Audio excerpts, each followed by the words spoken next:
تو اللہ کی مرضی سے پکڑتا ہے، یہ چلتا ہے تو اللہ کی مرضی سے چلتا ہے۔ اب اس کا اٹھنا بیٹھنا چلنا سب اللہ کی مرضی سے ہوتا ہے، اس لیے یہ جو بول دے وہی ہوتا ہے۔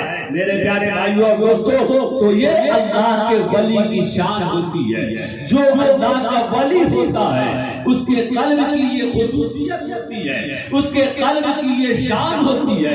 اس لیے اللہ والوں کو جب آپ دیکھیں یوں ہی وہ سادگی کے ساتھ دیکھیں، وہ سادہ لہجے میں دیکھیں، وہ سادہ زندگی دیکھیں، تو آپ غفلت میں نہ رہیں، آپ دھوکہ میں نہ کھا جائیں۔ اگر وہ آپ سے بات کرتے ہو تو دھوکہ نہ کھائیں، اگر وہ کھیت میں ہل چلا رہے ہو تو ہرگز دھوکہ نہ کھائیں، اگر وہ ڈرائیوری کر رہے ہو تو ہرگز دھوکہ نہ کھائیں۔ کیوں؟ اس لیے کہ یہ ظاہری طور پہ یہ ہاتھ دنیا کے کاموں میں لگا ہوا ہے اور یہ قلب اللہ کے ذکر میں لگا ہوا ہے۔ یہ ہے تقوی کا تیسرا درجہ کہ جو دل ہر وقت اللہ کے ذکر میں لگا رہے۔ اب اگر اتنی بات آپ نے سمجھ لی ہے تو سمجھیے کہ ان کا دنیا میں کام کرنا، ان کا دنیا میں رہنا، اس کی شان، اس کی حیثیت ایسی ہی ہوتی ہے جیسے کشتی کا تعلق دریا کے پانی سے، جیسے کشتی کا تعلق پانی کے دریا کے سطح سے، کہ آپ دیکھتے ہوں گے کہ دریا میں کشتی ہوتی ہے، اگر کشتی دریا میں نہ رہے تو کشتی کی حیثیت ختم ہو جائے، کشتی کی اہمیت ختم ہو جائے، کشتی کا وجود ختم ہو جائے۔ اس لیے کشتی کو دریا میں رہنا ہوگا، مگر اسی دریا میں رہتے ہوئے کشتی یوں رہتی ہے، اس کا پچھلا حصہ جو نچلا حصہ ہوتا ہے وہ تو پانی میں ہوتا ہے، کبھی اپنے اندر کشتی پانی نہیں آنے دیتی ہے، کبھی کشتی اپنے اندر پانی بولیے نہیں آنے دیتی ہے۔ ٹھیک اللہ والوں کی شان یہی ہوتی ہے کہ چونکہ رہنا اس دنیا میں ہے، اس دنیا میں رہیں گے نہیں، اللہ کی رضا پائیں گے کیسے؟ اس دنیا میں رہیں گے نہیں، مقام پائیں گے کیسے؟ مرتبہ پائیں گے کیسے؟ جنگل میں جا کر مقام تلاشیں گے۔ لا رہبانیت فی الاسلام، اسلام میں رہبانیت نہیں ایسا ہے کہ جنگل میں جا کر کے بابا بن کے وقت گزارو اللہ کا قرب پاؤ گے۔ اللہ کا قرب پانے کے لیے اللہ کے بندوں کے درمیان رہ کر کے اللہ کا قرب پانا ہوگا۔ میرے پیارے مصطفیٰ سے زیادہ اور کوئی مقرب کیا ہو سکتا ہے؟ اگر جنگلوں میں قرب ملتا تو مصطفیٰ مدینہ کی گلیوں میں نہ گھومتے، مصطفیٰ مکہ کی گلیوں میں نہ گھومتے، مصطفیٰ طائف کے بازاروں میں نہ گئے ہوتے۔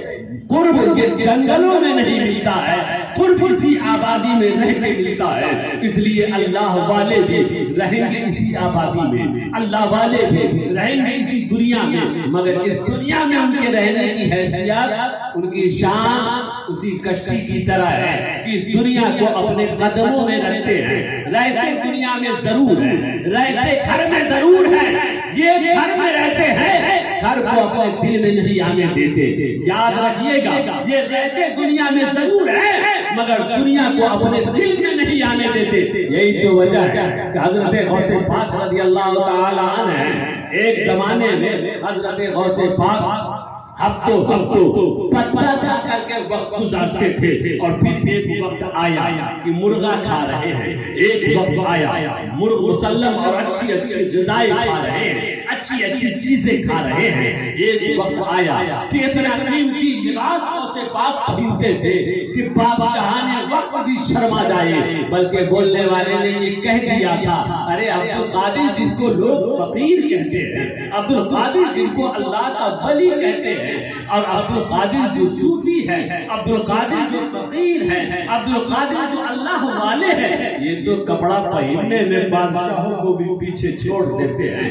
میرے آقا غوث پاک عبد القادر جیلانی رضی اللہ تعالی عنہ نے حالت وجد اور کیفیت میں آ کر کے یہ اعلان فرمایا تھا بغداد کے منبر سے، اے لوگوں سنو، عبد القادر اس وقت وہ لقمہ نہیں اٹھاتا جب تک کہ میرا مولا حکم نہیں دے دیتا کہ عبد القادر آج کے کھانے میں تمہیں یہ کھانا ہے۔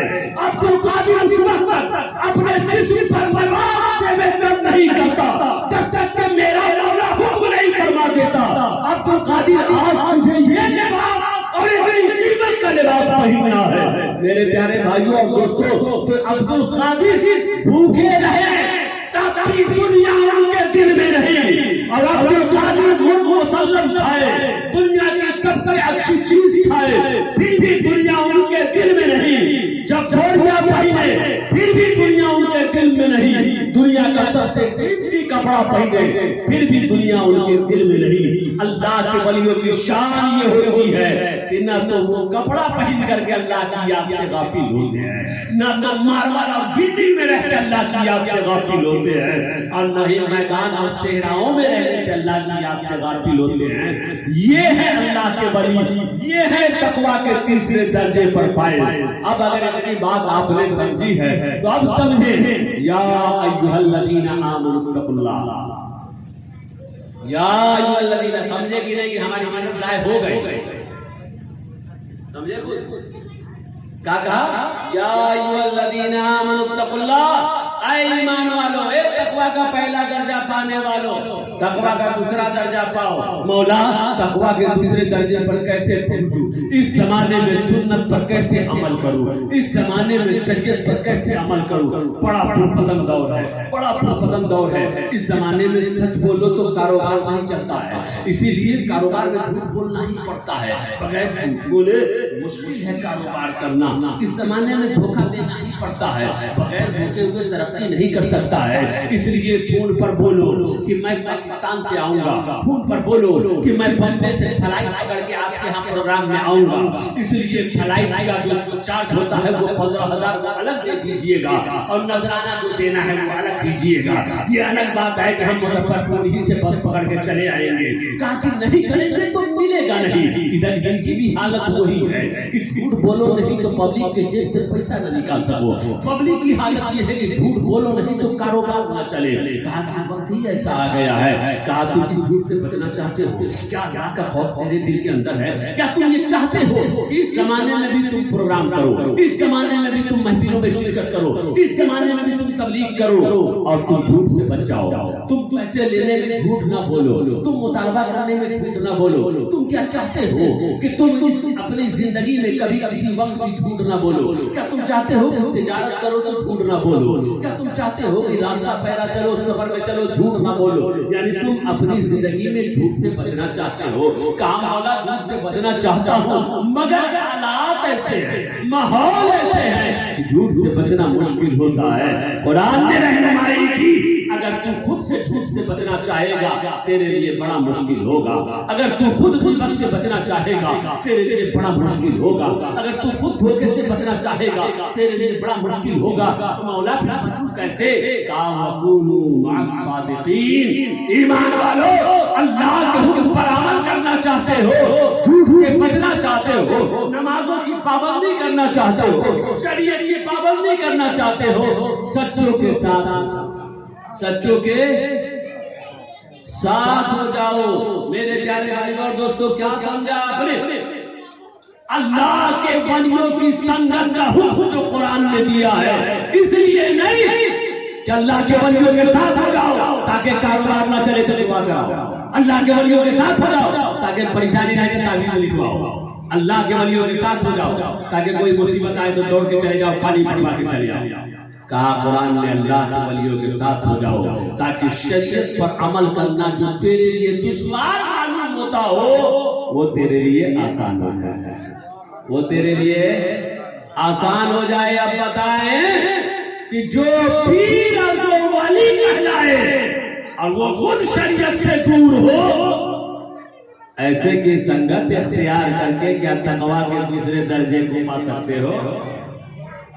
وہ پیر اور وہ ولی جو نمازیں چھوڑ کر کے ایسی زندگی گزارتا ہو، کیا ایسوں کی سنگت میں رہنے سے تقویٰ کا دوسرا درجہ پاؤ گے؟ وہ پیر جو خود مریدوں سے جھوٹ بولے، وہ پیر جو خود مرید پیر کے لائق نہ ہو اور جھوٹا دستار لگا کے پیری مریدی کرتا ہو، بتاؤ ایسے کے پیچھے چل کر کے کیا کیا سے بچو گے؟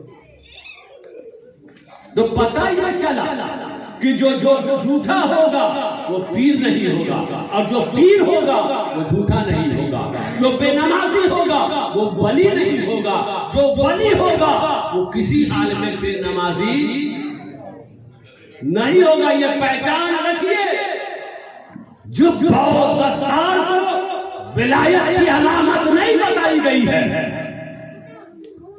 جو دستار چہرے کی خوبصورتی کو ولایت کی علامت نہیں بتائی گئی. ولایت کی سب سے بڑی پہچان شریعت پر استقامت ہے. ولایت کی سب سے بڑی پہچان شریعت پر استقامت ہے. شریعت پر جو جتنا زیادہ پابند ہو, سمجھ جائیے وہ اتنا ہی بڑا ولی ہے. اگرچہ پوری زندگی میں اس سے ایک کرامت کا ظہور نہ ہوا, اس سے پوری زندگی میں ایک کرامت کا ظہور نہ ہوا. افسوس صد افسوس کہ ہم نے کرامتیں سن سن کر لوگوں کو, وائزوں کو ایسا عادی بنا دیا کہ جو کرامت وہ بھی نہیں کسی کی, وہ بھی من گڑھ بیان کر, جو ہے نہیں وہ بھی بیان کرو, کیونکہ اس عوام کو خالی کرامت چاہیے, استقامت نہیں. بتانے والے بتاتے ہیں. سرکار سرکاری کی بارگاہ میں جو مصیبت زدہ گیا اس کی مصیبتیں دور ہو گئی. چاند اور پتہ کی سرزمین یہاں ویشالی کے اندر, وہاں ایک صاحب ہیں, وہ منظور صاحب وغیرہ ابھی بھی موجود ہیں. ان کے دادا جن کو لڑکا پھڑکا نہیں ہوتا تھا, وہ ہوتا مر جاتا تھا, بہت مشکل سے سرکار چاند پور یوسف علی شاہ رحمۃ اللہ علیہ کو منت و سماجت کر کے سرکار سرکاری کو بلوایا. اس کے بعد اپنے گھر میں قیام کیا. سرکار نے قیام فرمایا, رات میں رہے. صبح فجر کی نماز کے بعد, ملاقات بات کے بعد جب چلنے لگے تو سرکار چاند پور سے کہا, صوفی صاحب کہہ دیجئے گا, جمال غالباً نام تھا, کہ ان سے کہہ دیجئے گا حاجی صاحب سے کہ وہ صبر کرے, اللہ تعالیٰ بدلہ دے گا. صبر کرے مطلب یہ کہ جو بیٹا ایک تو پیدا ہوا تھا, سوچا کہ ابھی تو مرتے آ رہا ہے, اس کو بھی حضرت آ گئے ہیں تو کم از کم یہ بچ جائے. تو کہا, اس کے بعد صوفی صاحب نے ان سے کہا کہ حاجی صاحب صبر کیجئے گا, اللہ تعالیٰ دے گا. حیرت کی بات یہ ہے کہ بیٹا تو ہے, اس سے پہلے 3-4 مر چکے, لیکن ایک ہے. پھر حضور کو رہے دے گا صبر کیجئے, کیا مطلب؟ بات سمجھ میں نہیں آئی. سرکار چلے گئے اور ادھر گئے, چاند کا بچہ مر گیا. چاند کا بچہ انتقال کر گیا. تو سرکار چاند پور نے کہا کہ حاجی صاحب غمگین نہ ہو, سرکار پہلے کہہ کے گئے ہیں کہ صبر کیجئے گا, اس مصیبت پر اللہ دے گا. اور آج جائیے چاند پور پتہ میں یہ سب زبانی نہیں, مشاہدہ ابھی موجود ہے. سمجھ رہے ہیں؟ چاند پور پتہ یہاں سے زیادہ دور نہیں ہے. چلے جائیے منظور صاحب کے جا کے مل لیجئے. وکیل صاحب کے یہاں ظہور الحق نام کا سرکار سرکاری عام طور پہ وہاں رہتے تھے. آج کی ڈیٹ میں ان کی نسلیں اتنی بڑی ہیں کہ ان حاجی صاحب کو تقریباً 4 یا 5 بچے ہوئے بعد میں, اور 4-5 بچے زندہ ہیں, 4-5 بیٹے زندہ ہیں. تو سرکار سرکاری نے پہلے کہا صبر کیجئے گا, اللہ دے گا. اللہ نے دیا. اللہ کے ولیوں کی شان یہ ہوتی ہے, وَلَئِن سَأَلَنِي لَأُعْطِيَنَّهُ, مولا فرماتا ہے کہ میرا محبوب جب مانگتا ہے تو میں ضرور دیتا ہوں. میرا محبوب مانگتا ہے تو میں ضرور دیتا ہوں. سرکار سرکاری نے ان کے لیے دعا کر دی, اللہ نے قبول فرما لیا. وہ اولاد میری کرامتیں یہ ہیں. اور صرف یہی تو نہیں ہے, سرکار سرکاری کی کرامتیں تو بے شمار ہے نہیں, مگر صاحب سرکار سرکاری کی خالی کرامت, سرکار سرکاری کی کرامت یہ بات کی.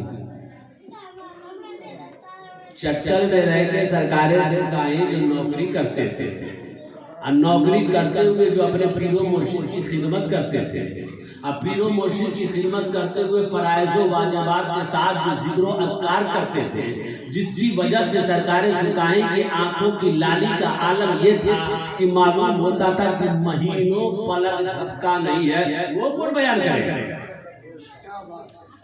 سرکار سرکاری کی کرامت تو یہ ہے, اور صرف یہی نہیں, ہزاروں ہیں. میرے گاؤں حسن پور بھدواس, وہاں عبد الخالق صاحب ہیں, عبد الخالق, عبد المجید, عبد القادر. ان کے گھر پہ سرکاریں سرکاری کرتے تھے. میرے والد گرامی کے بارے میں آپ لوگوں کو شاید معلوم ہوگا تھوڑا بہت, نہیں معلوم؟ اچھا, میرے والد کا نام محمد احمد بکر, سراج ملک سے پوچھ لیجیے گا سراج صاحب سے. سرکار سرکاری کے مرید ہے میرے والد, سرکار چاند کے خلیفہ ہے میرے والد, الحمدللہ. اس لیے ہم لوگ من گھڑت نہیں بولتے ہیں, اپنے گھر کا بولتے ہیں, سمجھ رہے ہیں نا؟ ہم لوگ من گھڑت نہیں بولتے, اپنے گھر کا بولتے. جو دیکھا جو سنا اپنے باپ سے, جو باپ نے دیکھا وہ بولتے ہیں. تو سرکار چاندپور سرکار سرکاری آئے ہوئے تھے ہمارے یہاں. عبد الخالق چچا کے یہاں تھے, وہ ٹوٹا گھر, پرانا گھر, ایسے پردہ لگا ہوا تھا حضرت کے روم میں, گیٹ میں. تو چونکہ اس زمانے میں صرف ایک دو آدمی مرید تھے اس گاؤں میں, ہمارے والد صاحب اور عبد الخالق چچا یا عبد الخالق چچا کے والد صاحب. تو سرکار کو بلائے بڑی محنت سے, بہت مشکل سے. بڑی بات ہے, اب کرامت اگر میں سرکار کی بیان کرنے لگوں تو بہت بیان کر دوں, وقت یہیں نکل جائے, وہ مجھ کو زیادہ بتانا نہیں ہے اور میں زیادہ بتاتا بھی نہیں. تو آئے تو وہاں تھے عالم صاحب ایک, جو پورے گاؤں میں شرعی اعتبار سے معتمد تھے, اعتماد ان پر لوگ کرتے تھے. تو لوگوں نے کہا کہ تیرے علی شاہ آئے ہوئے ہیں, ہے نہیں, صوفی صاحب آئے ہوئے ہیں, تو کچھ لوگوں کا ارادہ ہے کہ مرید ہوں, ان کے جو مرید ہیں ان کے اوپر ہے کہ حضرت آئے ہوئے مرید ہو جائیے, پھر موقع ملے نہ ملے. تو انہوں نے کہا اچھا ٹھیک ہے, ارے اتنی جلدی کیا, مرید ہی ہونا ہے, کل پرسوں میں ہو لینا, رہیں گے حضرت کل پرسوں میں ہو لینا. اس کے بعد رات میں یہ صاحب چلے, رات کی تاریکی میں پردہ سرکار کے گیٹ پہ لگا ہوا تھا, وہ گیٹ اٹھا نہیں, خالی پردہ کے لیے عورتیں جو دوسری طرف ہیں ادھر نظر نہ جائے اور پردہ ہو سکے. تو یہ صاحب عالم صاحب ایسے پردہ ہٹا کر کے دیکھا تو سرکار سرکاری دیوار کی طرف رخ کر کے کروٹ ہے نا دائیں جانب سوئے ہوئے. تو یہ دیکھا تو ادھر ہی سے سرکار سرکاری نے کہا کہ عالم صاحب آئیے آئیے, آپ تو دیکھنے آئے ہیں نا کہ دیکھیں کہ ولی ہے کہ نہیں, سمجھ گئے؟ آئیے آئیے تشریف لائیے, بس اٹھ کر کے بیٹھ گیا. اب یہ عالم صاحب سے کب کپی تاری ہو گئی, پسینے پسینے ہو گئے.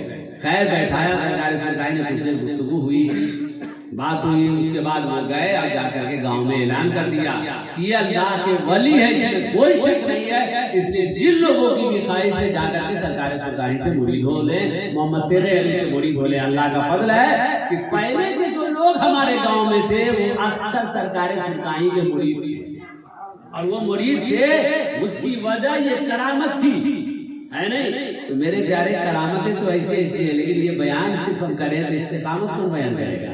یہ کرامت جو ہم بیان کریں گے تو آپ کہیے حضرت آپ تو سرکار سرکاری آئیں گے نہیں, اور آپ ہی اس سلسلہ سے جڑے ہوئے ہیں, ایک دن آپ نے اسی کرامت دکھا دی تو ہم پیر مان لینا. تو اب ہمارا کیا بولیے, تو کرامت بیان کرنے سے صرف وہ محبت میں اضافہ ہوتا ہے, عمل کا شوق نہیں ہوتا. عمل کا شوق استقامت بیان کرنے سے ہوتا ہے. اور سرکار سرکاری کی استقامت کی شان کیا تھی کہ سرکار سرکاری دامودر پور مدرسہ ہے,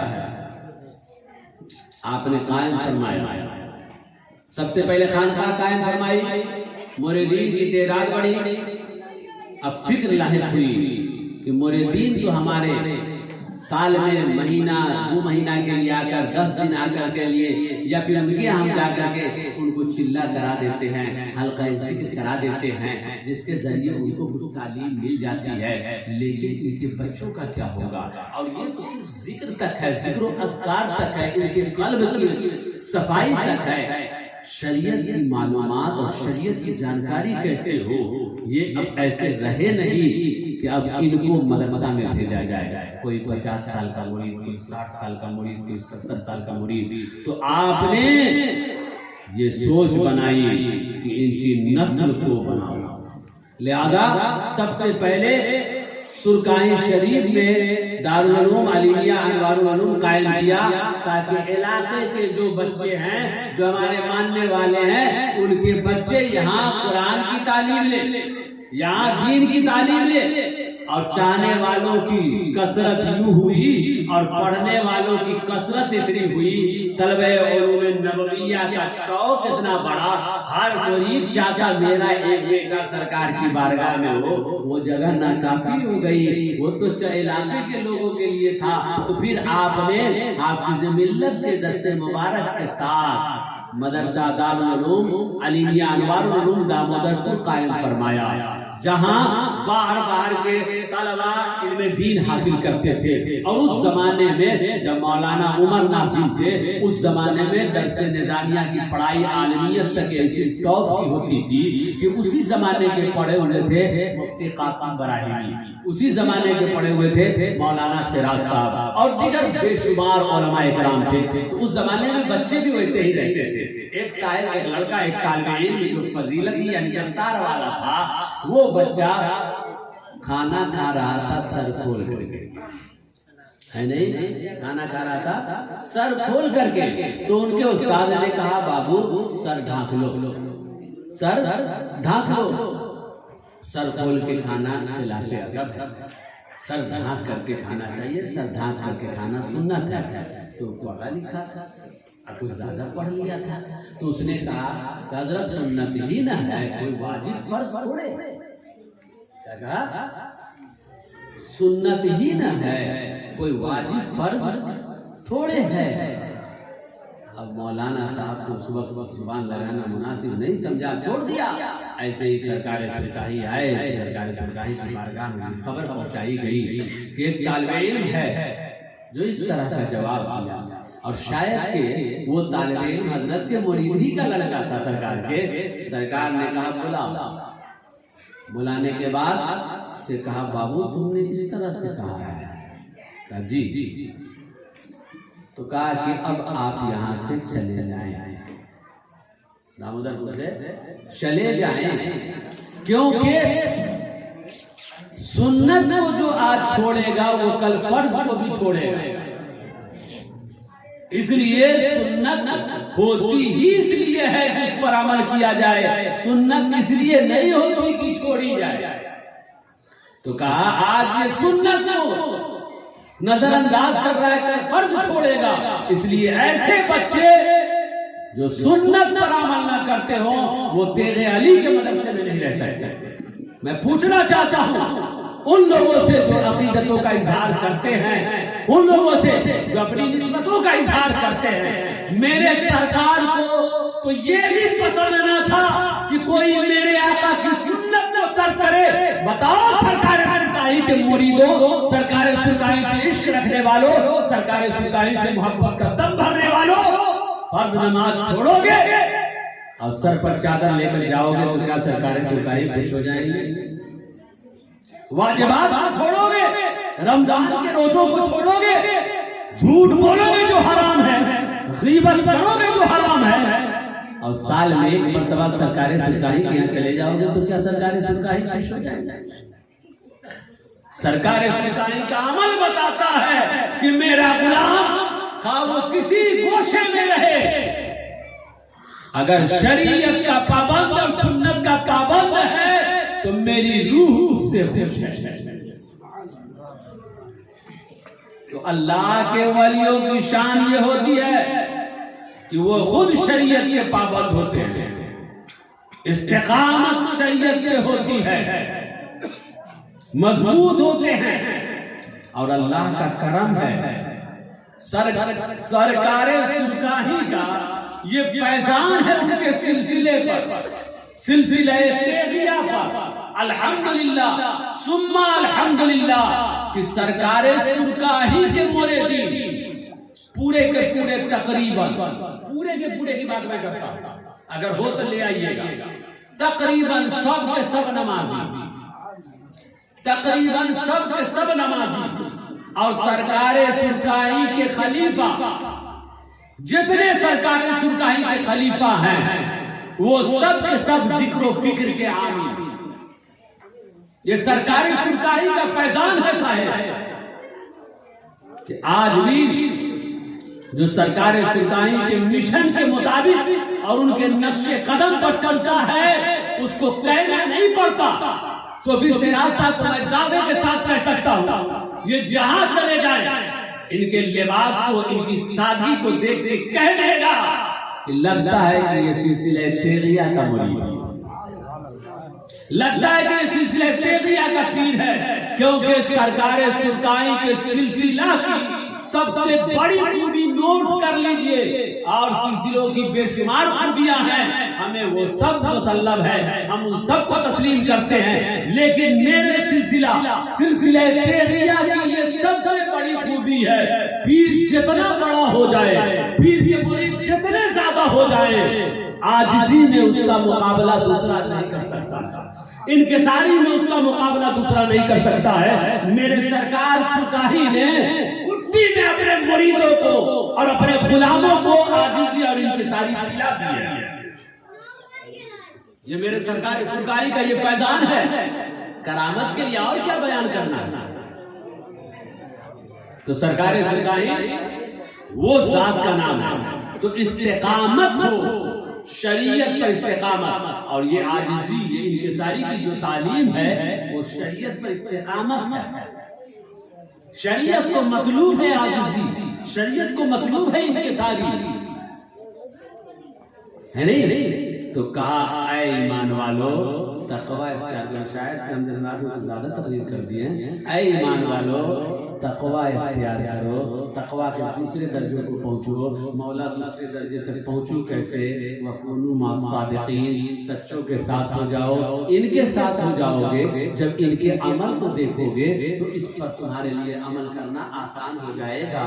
کہ جب وہ بڑھاپے کی عالم میں اور پیشاب خانے میں بیٹھے ہو, سر کھلا ہو, تو بے چینی اور بے قراری میں کدو کا پتا ہی سر پر رکھ کے سنت کی حفاظت یوں کرے. جب تم یہ دیکھو گے تو کہو گے میرے سرکار بیماری میں بھی سنت نہیں چھوڑتے تھے, تو پھر ہم اس طاقت کے ساتھ فرض کیسے چھوڑ سکتے ہیں, ہم واجب کیسے چھوڑ سکتے ہیں, ہم سنت کیسے چھوڑ سکتے ہیں. تمہارے اندر شوق پیدا ہوگا, تمہارے اندر ذوق پیدا ہوگا جب دیکھو گے اللہ کے ولیوں کی زندگی کو کہ وہ جب دشمنوں کے نرغے میں ہو تو جھوٹ نہ بولے, دشمنوں کے نرغے میں ہو, 70 غنڈوں کے بیچ میں ہو تو جھوٹ نہ بولے. نہیں سمجھے؟ نوجوانی کے عالم میں ہو تو جھوٹ نہ بولے, صرف 40 یا 70 اشرفیہ ہی ہو تو جھوٹ نہ بولے. طلب علم کے لیے جیلان سے بغداد جا رہے ہو, کوئی ساتھی نہ ہو, کوئی مددگار ظاہری نہ ہو تو جھوٹ نہ بولے. پھر ہم گھر میں بیٹھ کر جھوٹ کیسے بول سکتے ہیں جب میرے سرکار غوث پاک دشمنوں کے درمیان جھوٹ بول کر کے خود بھی سلامت رہ سکتے ہیں اور ان گنڈوں کو بھی گناہوں سے توبہ کی توفیق ان کی وجہ سے مل سکتی ہے. تو پھر ہم اپنے گھر پہ رہ کر سچ نہیں بول سکتے.